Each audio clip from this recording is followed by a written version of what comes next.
وَوَصَّيْنَا الْإِنسَانَ بِوَالِدَيْهِ، اور ہم نے وصیت کی ہے انسان کو اس کے والدین کے بارے میں. یہ بھی فطرت انسانی میں ہے، والدین کا شکر ادا کرنا، والدین کے حقوق تسلیم کرنا، ماننا، ان کی خدمت کرنا. بچپن میں انہوں نے انگلی پکڑ کر تمہیں چلایا تھا، اب ہو سکتا ہے بوڑھے باپ کو انگلی پکڑ کر آپ کو چلانا پڑے. تو اس کو اپنی طرح منسوخ کیا. کیوں؟ اگر حضرت لقمان کہتے تو اس میں ذرا جھجک والی بات تھی کہ اپنے حقوق اپنے بچے کو بتا رہے ہیں. اللہ نے مضمون کی تکمیل کے لیے وَوَصَّيْنَا الْإِنسَانَ بِوَالِدَيْهِ، اس سے پہلے سورہ عنکبوت میں آیا ہے وَوَصَّيْنَا الْإِنسَانَ بِوَالِدَيْهِ حُسْنًا، ہم نے انسان کو وصیت کی ہے والدین کے حق میں بھلائی کی، نیک سلوک کی. کہ والدین میں سے والدہ کا معاملہ والد کے مقابلے میں بہت بڑھتا ہے. والد تو آپ کو معلوم ہے جو بھی ایک تعلق ہوا بیوی سے، اس کے بعد کا جو سارا معاملہ ہے وہ تو ماں کے پیٹ میں ماں کا خون چوس کر وہ بچہ پل رہا ہے. حملتہ امہ وہنا علی وہن، اسے اٹھائے رکھا اس کی ماں نے کمزوری پر کمزوری جھیل کر. وفصالہ فی عامین، پھر 2 سال تک جوک کی طرح چمٹا رہا ہے اور اس کا دودھ پیتا رہا ہے، اس کی توانائی سٹ کرتا رہا. لہذا والدہ کا حق والد کے مقابلے میں ایک حدیث نبوی کی روح سے 3 گنا ہے. یہ بہت اہم نقطہ ہے.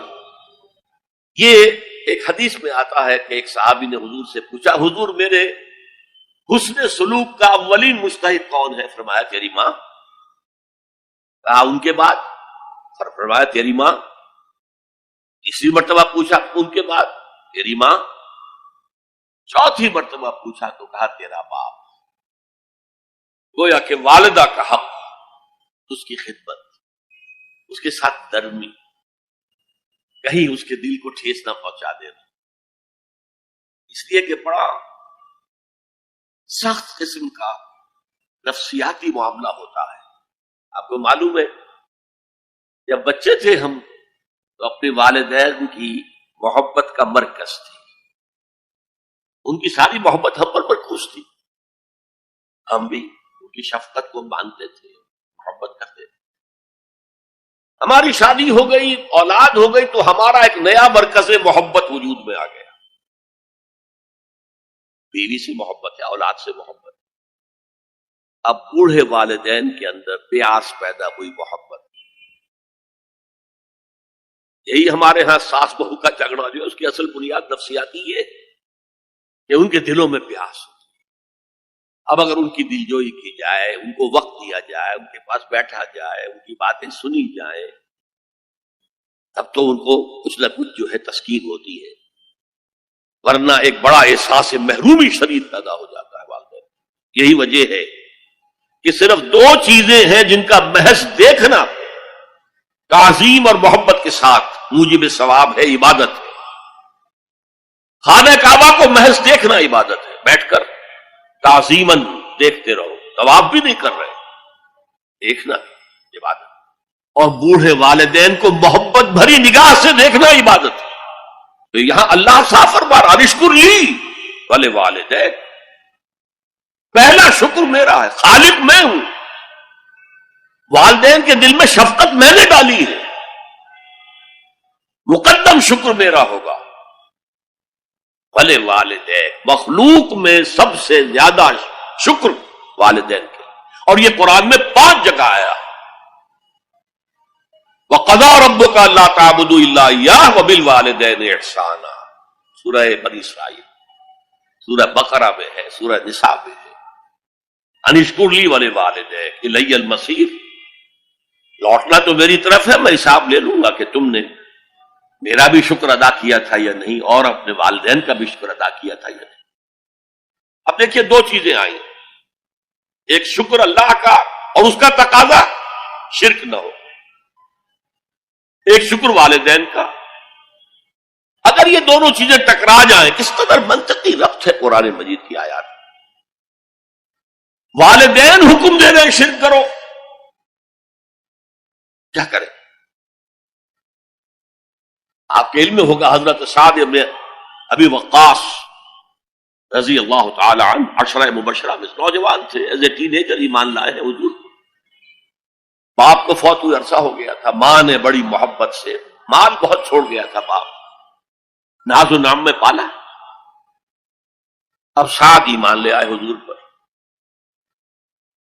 والدہ نے کہا تم نے اپنے باپ کے دین کو چھوڑ دیا، میں جان دے دوں گی اگر تم اس سے واپس نہ آئے، اور اپنے مشرکانہ عقائد کو تم نے دوبارہ اختیار نہ کیا، مرن برت رکھ لیا۔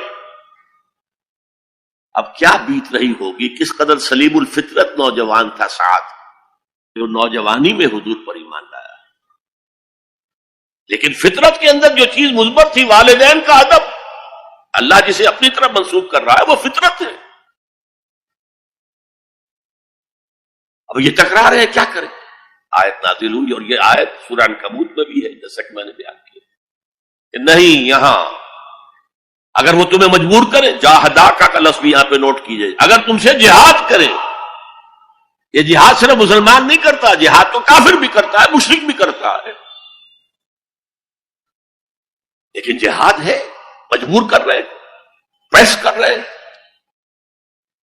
کہ اپنے آبائی دین میں واپس آ جائے۔ مصعب بن عمیر کو برہنہ مادرزاد کر کے چچا نے نکال دیا، نہایت ناز و نام میں پلا ہوا ایک نوجوان۔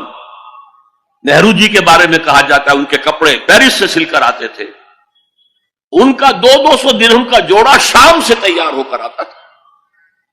تو آپ اتنی دولت چھوڑ گیا، اور جہاں سے مصعب گزر جاتا تھا خوشبو اتنی رچی بسی ہوتی تھی ان کے لباس میں کہ پوری گلی، پورا بازار مہک جا رہا ہے، لوگ ہاں مصعب جا رہا۔ جب ایمان لے آئے، چچا نے کہا دیکھو یہ ساری دولت تمہارے مشرک باپ کی ہے، اب نکل جاؤ گھر سے، تمہارا کوئی حق نہیں ہے۔ اٹھ کر چلنے لگے تو کہا یہ کپڑے جو تمہارے جسم پر ہیں وہ بھی اسی مشرک باپ کے، اتار دو۔ مادرزاد برہنہ ہو کر ماں کے پاس آئے، انہوں نے آنکھوں پر ہاتھ رکھے، وہ سب کیا ہوا ہے؟ کہا ماں میں موحد ہو گیا، یہ ہے توحید۔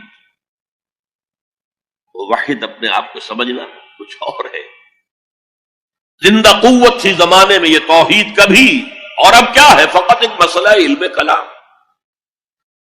وَإِن جَاهَدَاكَ عَلَىٰ أَن تُشْرِكَ بِي مَا لَيْسَ لَكَ بِهِ عِلْمٌ فَلَا تُطِعْهُمَا۔ اچھا یہ دو انداز آتے ہیں شرک کے بارے میں، ما لَيْسَ لَكَ بِهِ علم، تمہارے پاس کوئی علم نہیں ہے ان ہستیوں کے بارے میں جن کے بارے میں کہا جاتا ہے کہ وہ خدا کی شریک ہے۔ عقل جو ہے یہ عقل انسانی تسلیم نہیں کرتی، ایک ہی ارادہ ہے، ایک ہی اسکیم ہے، ایک ہی حکمت ہے، ایک ہی پلان ہے جو پوری کائنات کو اپنے احاطے میں لیے ہوئے۔ یا کہا جاتا ہے ما لم ينزل به سلطانا، کسی ایسی ہستی کو شریک نہ کرو جس کے لیے اللہ نے کوئی سند نہیں اتاری۔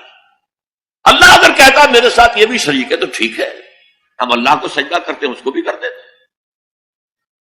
جیسے کہ حضور سے کہلوایا گیا ان کان للرحمن ولد فانا اول العابدین، اگر رحمان کا کوئی بیٹا ہوتا سب سے پہلے میں عبادت کرتا اس کی۔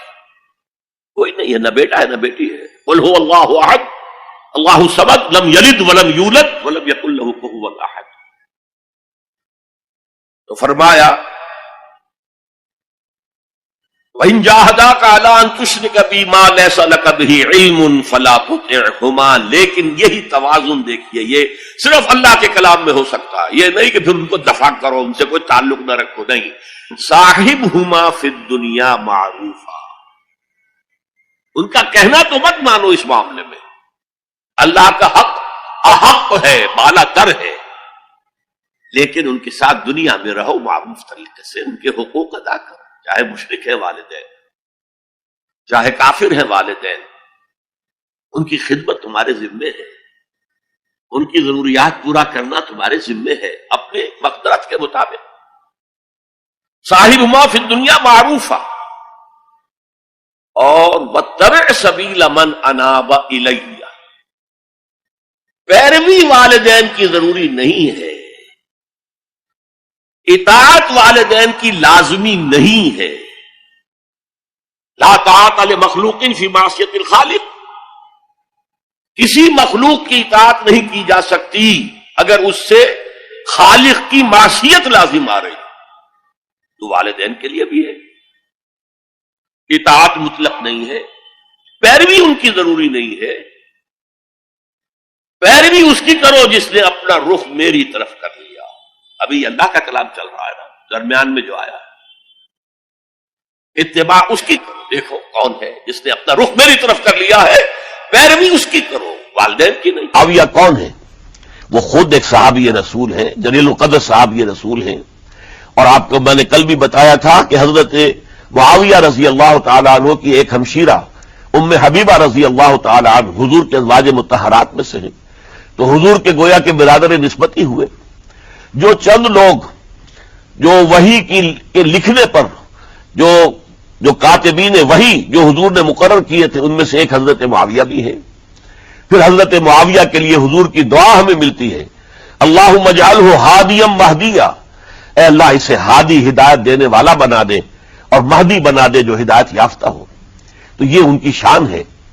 اور پھر یہ کہ ان کے زمانے میں جب عالم اسلام متحد ہو گیا، داخلی خلفشار ختم ہو گیا، تو فتوحات کا سلسلہ بھی دوبارہ جاری ہو گیا۔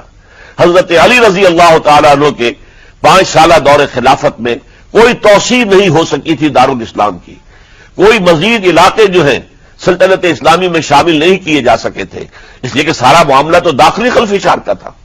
جو خانہ جنگی ہو رہی تھی، ایک دوسرے کی تیروں اور تلواروں اور نیزوں سے 1 لاکھ کے قریب مسلمان ختم ہو گئے تھے، تو اندر سے گویا کہ موشن ٹوٹ گیا اس سیلاب کا۔ تو سیلاب پھر دوبارہ جب امت جمع ہو گئی عام الجماع کے بعد، تو حضرت معاویہ رضی اللہ تعالیٰ عنہ ان کا دور خلافت اب 20 برس ہے، اندازہ کیجئے۔ یہ پورے 20 برس کوئی اندرونی خلفشار نہیں ہوا، کوئی جھگڑا نہیں ہوا، کوئی فساد نہیں ہوا، بلکہ جو فتوحات کا دائرہ تھا شروع ہو گیا۔ مکران اور سندھ کے علاقے فتح ہوئے، کابل اور یہ افغانستان کا علاقہ فتح ہوا، ترکستان کے علاقوں کے اندر پیش قدمی ہوئی، ادھر یہ کہ قیصر سلطنت روما کا اس کے مرکزی شہر قسطنطنیہ پر حملہ کیا گیا، جس کے لیے کہ حضور کی حدیث موجود تھی پیشن گوئی کے طور پر، اول جیش یغزو مدینۃ القیصر مغفورون لہم، حضور نے فرمایا تھا کہ جو پہلا لشکر قیصر کے شہر پر حملہ کرے گا تو وہ سب کے سب وہ مغفرت پا جائیں گے، اللہ تعالیٰ ان کی مغفرت فرما دے گا۔ اگرچہ کامیابی نہیں ہوئی، لیکن اس پیشن گوئی کی وجہ سے آپ کو معلوم ہے کہ حضرت ایوب رضی اللہ تعالی عنہ ان کو بھی اس پیشن گوئی کی وجہ سے، حالانکہ 90 برس سے اوپر عمر تھی، لیکن وہ بھی کہا انہوں نے کہ میں بھی اس میں جانا چاہتا ہوں، چنانچہ اس لشکر میں گئے، وہی فوت ہوئے۔ بہرحال یہ سارے کارنامے اپنی جگہ پر، امن و امان اپنی جگہ پر، اس کے باوجود اہل سنت والجماعت حضرت معاویہ کے دور خلافت کو خلافت راشدہ میں شامل نہیں سمجھتے۔ اس کی وجہ کیا ہے؟ خلافت راشدہ کی شرط اولین قرآن مجید کے حکم کے مطابق امرہم شورا بینہم، مسلمانوں کے باہمی معاملات باہمی مشورے سے طے پاتے ہیں۔ حضرت ابوبکر صدیق رضی اللہ تعالیٰ عنہ سقیفہ بنی سعدہ کے اندر مشورے کے بعد ان کو منتخب کیا گیا اور ان کے ہاتھ پر بیعت ہوئی۔ حضرت عمر رضی اللہ تعالیٰ عنہ کو حضرت ابوبکر نے مسلمانوں سے مشورہ کر کے پھر نامزد کیا۔ حضرت عثمان کے لیے حضرت عمر رضی اللہ تعالیٰ عنہ نے اپنے جانشین کے لیے 6 افراد پر مشتمل کمیٹی بنا دی، جو بڑے سے بڑے جو اصحاب جو جن کے بارے میں کہا گیا ہے کہ جن کو دنیا ہی میں بشارت دے دی گئی تھی، جو عشرہ مبشرہ میں سے جو باقی تھے، ان کے اوپر مشتمل کمیٹی بنا دی کہ آپ لوگ طے کر لیں اور اپنے سے کسی ایک پر جمع ہو جائیں۔ اس اعتبار سے حضرت علی کے ہاتھ پر بھی جو بیعت ہوئی ہے تو وہ اہل مدینہ کے دباؤ پر ہوئی ہے، ان کے مطالبے پر ہوئی ہے۔ حضرت علی خود جو ہے وہ خلافت کے مدعی نہیں تھے، بلکہ انکار کرتے رہے، چونکہ فتنے کا دور تھا، حضرت عثمان شہید ہوئے تھے، مسلمانوں کے دل زخمی تھے۔ اس حالت میں وہ سمجھتے تھے کہ اگر میں یہ خلافت جو ہے اپنے ہاتھ میں لے لوں گا تو ہو سکتا ہے کہ اس کا حق ادا نہ کر سکوں، لیکن یہ کہ جب انہوں نے دیکھا کوئی اور بھی تیار نہیں، طلحہ بھی تیار نہیں، زبیر بھی تیار نہیں، تو آخر مسلمانوں کو بغیر امارت کے چھوڑا تو نہیں جا سکتا، تو حضرت علی نے وہ قبول کر لی۔ حضرت حسن کے بارے میں بتا چکا ہوں کہ ان کے بارے میں لوگوں نے کہا تو حضرت علی نے فرمایا میں نہ حکم دیتا ہوں نہ روکتا ہوں۔ لیکن حضرت امیر معاویہ رضی اللہ تعالیٰ عنہ صحابی بھی ہیں، حضور کے قرابت دار بھی ہیں، کاتبین وحی میں سے بھی ہیں، پھر ان کا دور حکومت امن، سکون، اطمینان ہر طرح سے جو ہے 20 برس تک